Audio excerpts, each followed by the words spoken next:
Welcome to Fire and Life Safety Educator 1. My name is Jason Tharp. I am a district chief here at East Texas Fire Department, and I'll be your instructor during this course.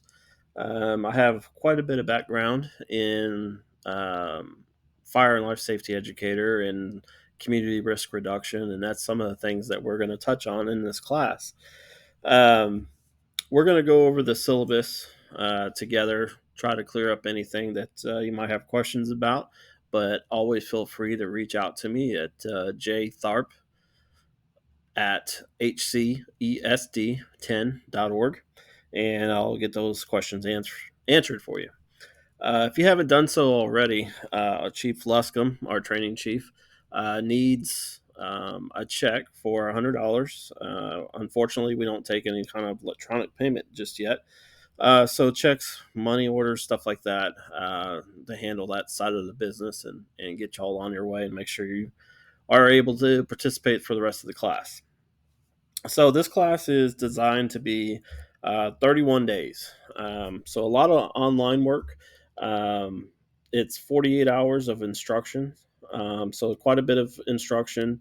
Again, the class fee is $100, and it's going to meet all the TCFP requirements set forth on their site. So one of the first things that's probably going to come up is finding a book. There is a brand new fourth edition that's out, and that's actually what I'm kind of going with. Even though you might be able to find the third edition still out there for sale, but they're doing away with that, or IFSTA is doing away with the third edition. The fourth edition is a lot shorter and more to the point of focusing on fire and life safety educator and CRR. So it's not as thick as edition three, but for TCFP purposes, um, you will be testing the third edition through TCFP. They have not caught up to the fourth edition just yet, and have no idea when they plan to do so. However, we are going to make sure that we cover everything that needs to be covered for you to be successful. If you've taken instructor one before, this is instructor one with the pub ed twist on it, so you should have no problems with if as long as you do the quizzes and participate. Kind of glance through the book. Um, it's going to be a pretty well good class for you to not stress about. Let's say that. So moving on. So our outcome objectives were we are trying to make sure that we meet all the NFPA requirements from 1030, the 2024 edition.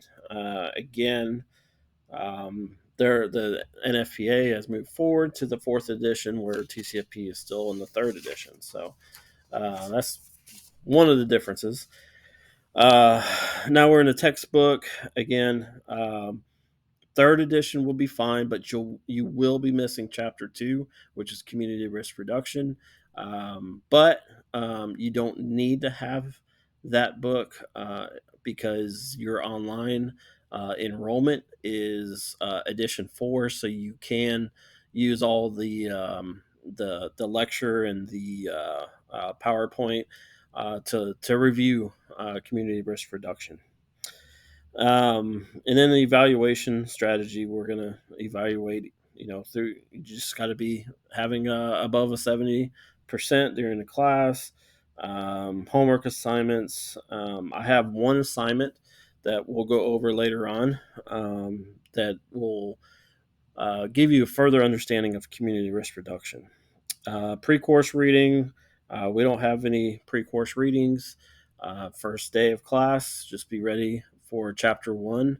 I will warn you that chapter one is extremely long. I think on the slides it's 200 and something slides, so it's quite a bit of slides. And that's why I only have one chapter assigned for the first week. Kind of get you used to the program if you've never used IFSA before. And lets you review chapter one because it kind of gives you an intro to just about everything. So it's quite long, but like I said, this class is very doable as long as you do a little bit of the work. You'll be just fine. Any kind of materials required, you just got to have a PC. If you have one at work or you have one at home, you have your phone, whatever way you can sign into Resource One on your IFSA account, which you can sign up for free.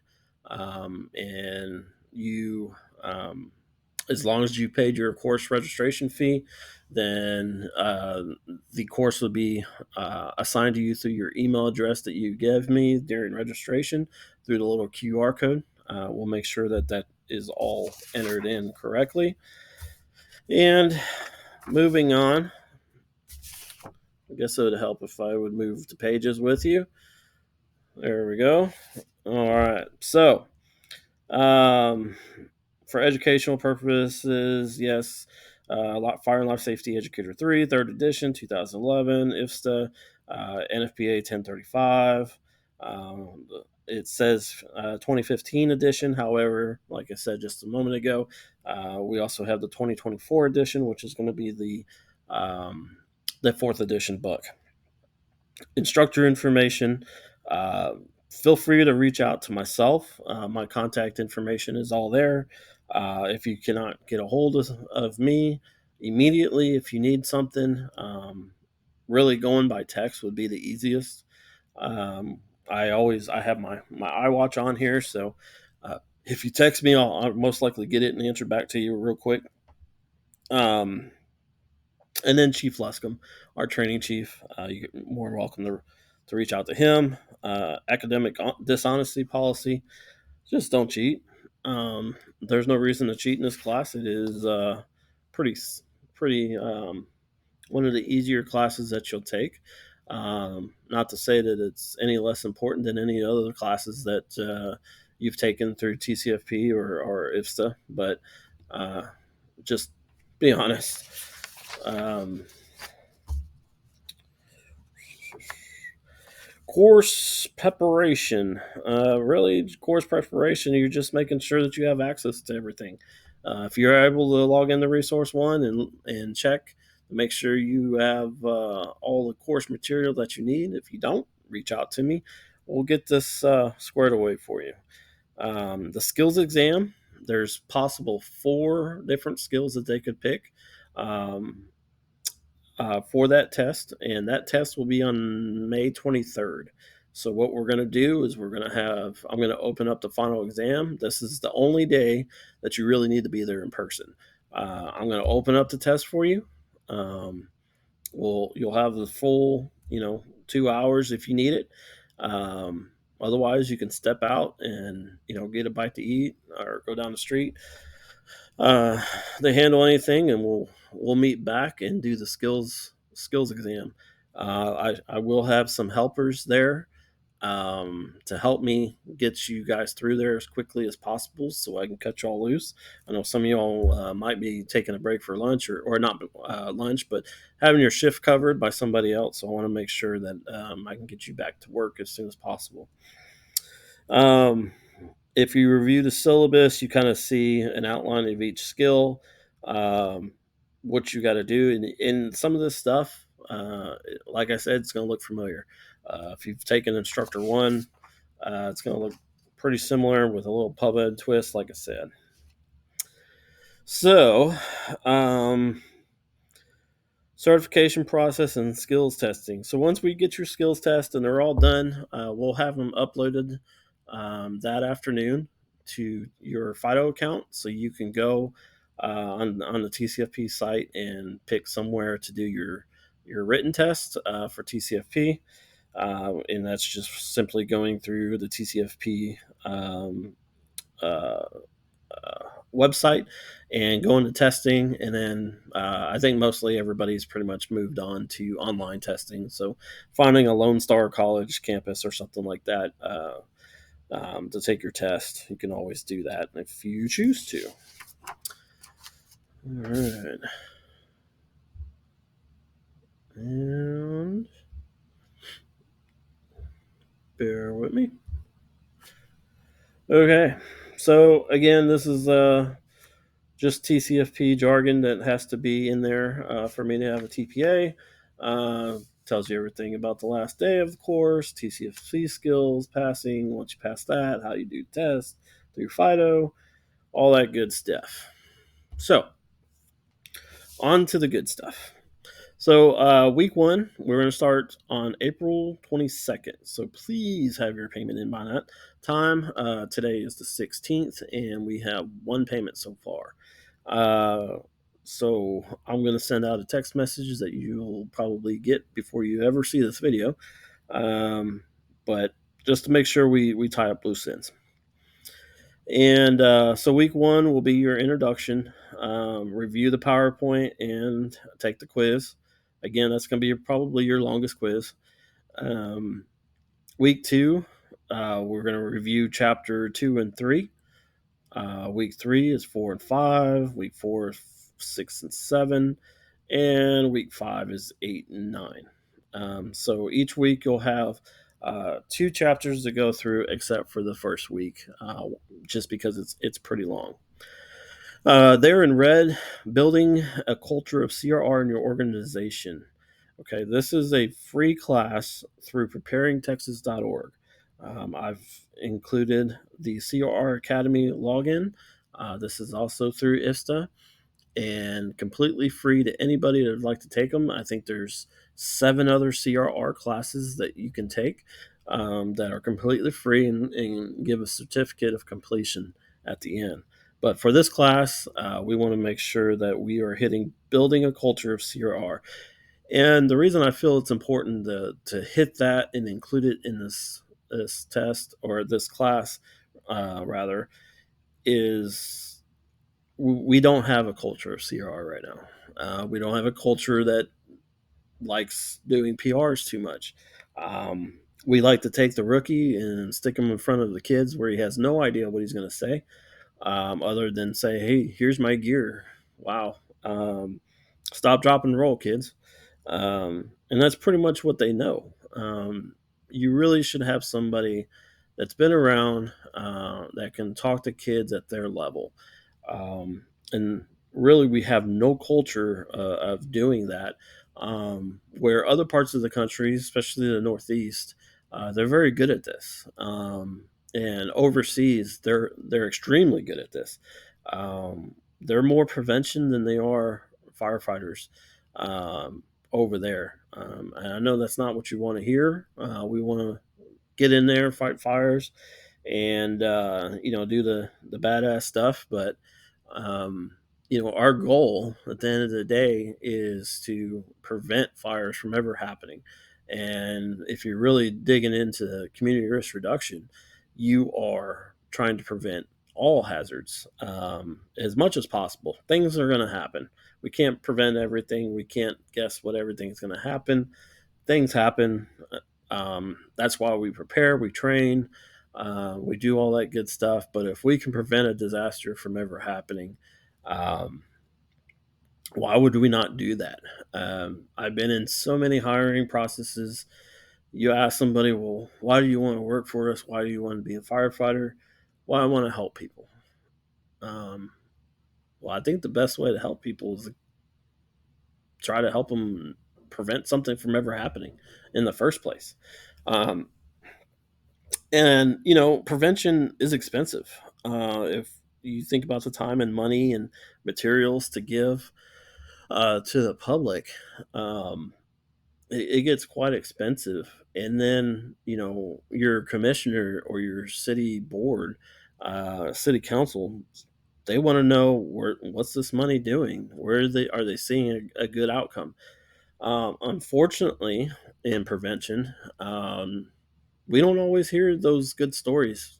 We don't know that we change somebody's behavior not to do something, not to leave something cooking on the stove and walk away from it while you take a quick shower or whatever. Um, we don't know that we changed that behavior and something didn't happen. So it's very hard to quantify and evaluate how your programs are working, other than a reduction in calls. But again, weather events, different types of uh, if you have major highways in your area, it seems things happen in threes. You have one major wreck on a highway, you have two more. Those things are hard to prepare for, but again, that's why we train. But um, but a reduction in calls is pretty much what we're looking at as a gauge, and it's not just for the community for community risk reduction.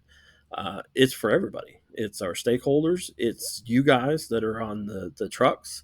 If you're not making those fire alarms at 2 or 3 in the morning, because we got a solid fire alarm program to try to prevent those and limit those, that's less risk on you guys. That's less risk on our hearts. Heart health is a big thing, and when you get jolted up in the 2, 3 in the morning, if you got tones like we do at our station, uh, that's you might as well just put the monitor on me and give me a shock, the AED. Uh, you got to slow down your heart for a minute, but that's terrible on our hearts. Terrible. We've all heard some war stories locally in the last couple of years. Uh, that's where Jarvis has kind of come in and and been important to wake firefighters up gradually. Um, but if we're not making those calls, we're not getting out on the road. Um, and we are not exposing ourselves to the risk of the road, especially in the middle of the night, making a fire alarm. You got a drunk driver, he T-bones us, for truck rolls, all for a false alarm. For what? So it's important when we're looking at community risk and pub ed to reduce the number of calls, and which is going to have an adverse effect. I understand you guys are probably shaking your heads right now, saying, well, God, I'm going to be bored. Um, well, you're going to be well prepared because there's going to be a lot of training.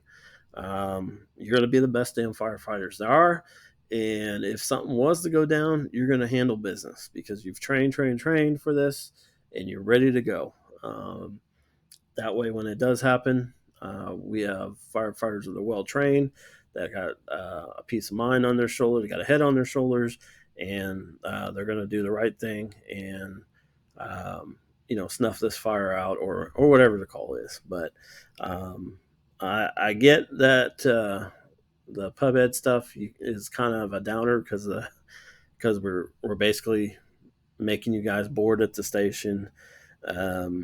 But uh, as bad as it sounds, and it's something that you realize later when you get older and you don't want to make all those runs, is that you're making the same amount whether you're 10 toes up or working your butt off. So um, it's good to be out there and giving the community um, what they need from the fire department. And what they need is direction and safety, and being out there, being seen is huge.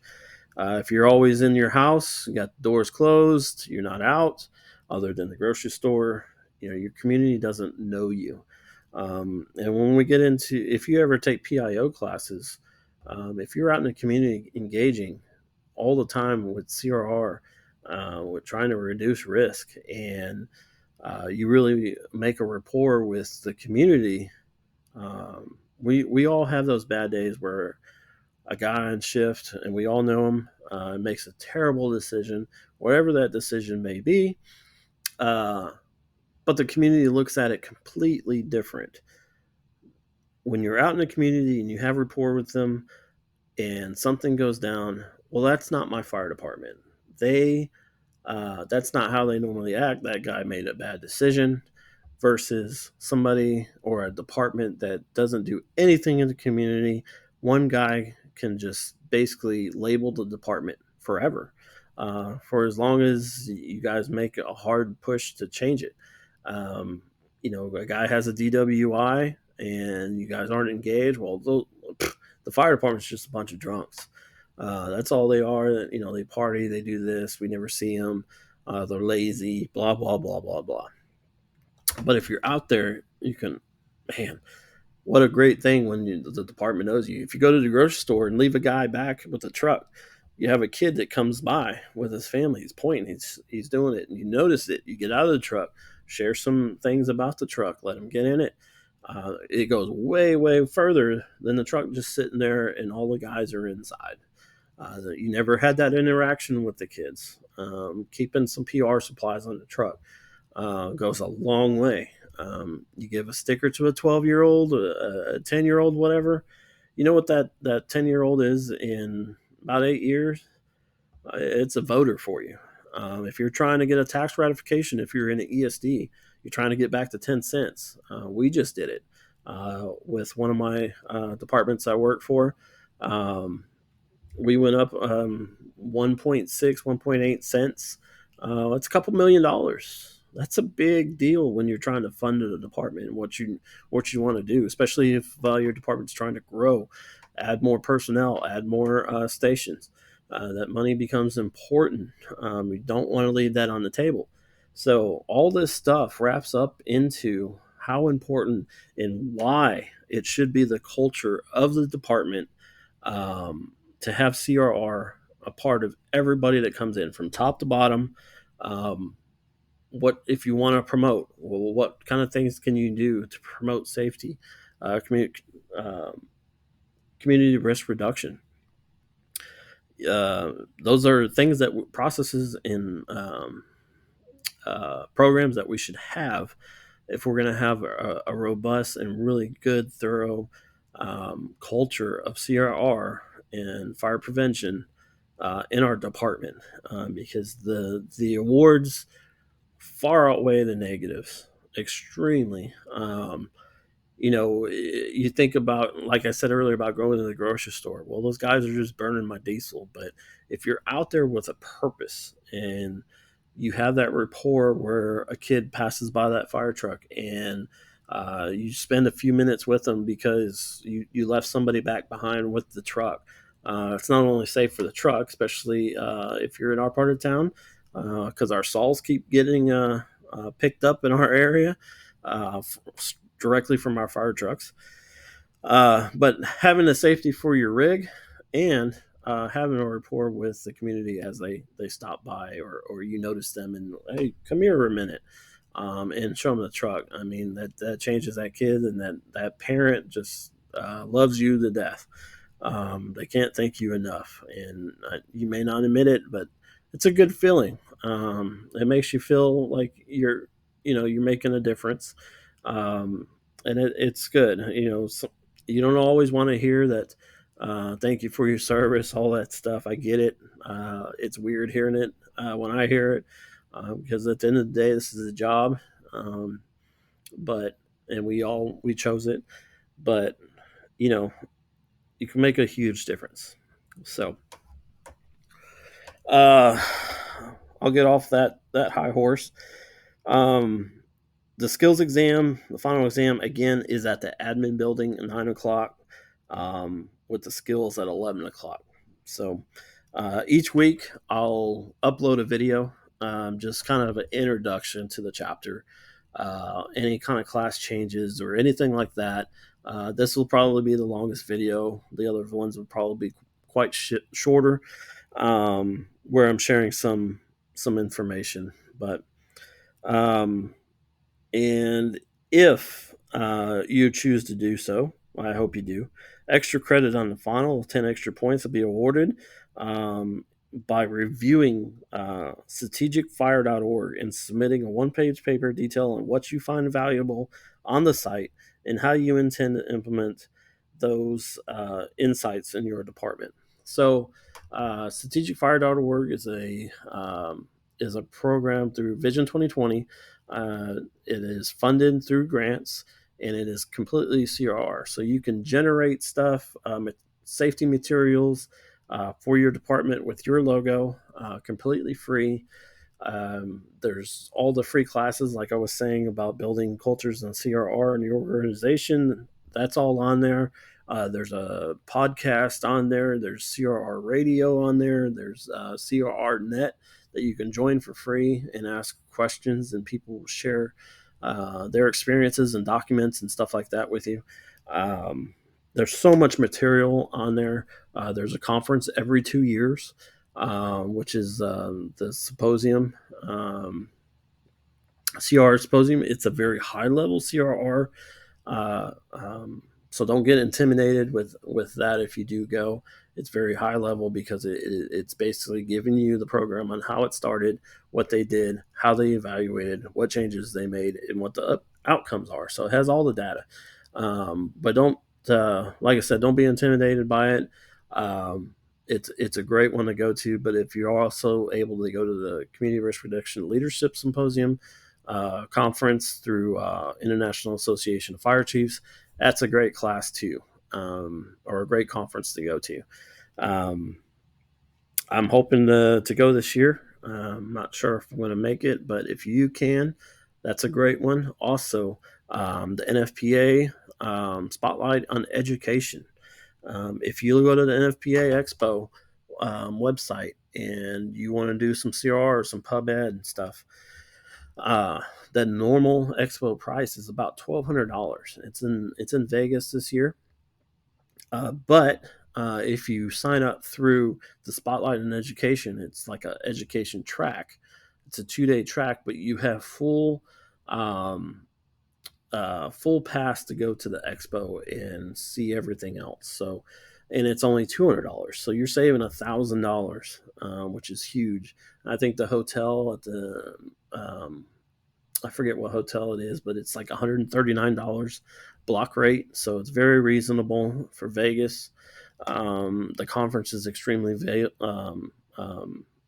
cheap at $200. You can't beat it because you're saving such a huge savings for there, and you're going to see a lot of the leaders in community risk reduction there. I've attended it probably 4 or 5 times.